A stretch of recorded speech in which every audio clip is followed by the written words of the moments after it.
I'm Ludi Bautista from Silang, Cavite. Ilan taon ka na, Ma'am Ludi? 54 years old. Okay. Ma'am, bakit mo nga pala na-try yung ating Genki machine? Bakit ano yung naging nakapagpa-interested sa'yo, Ma'am?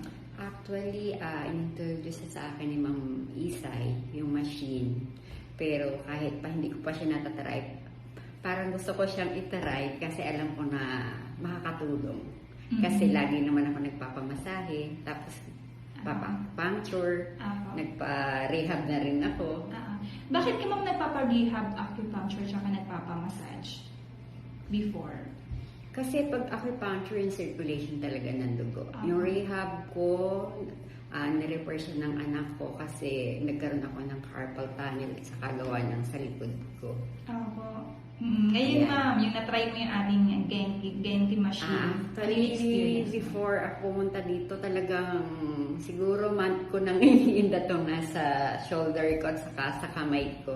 Sa left, Ma'am, no? Left. Talagang masakit siya. Pero ngayon talagang nawala siya, saka na-refresh. Wow. Ang gaang ng pakiramdam. So, highly recommended. Wow, ma-recommend mo sa mga friends mo, Ma'am? Friends ko, syempre, ang magbe-benefit, family first. Yes, okay. Thank you so much, Ma'am Ludi. Looking forward to see you in Malaysia. Okay, thank you.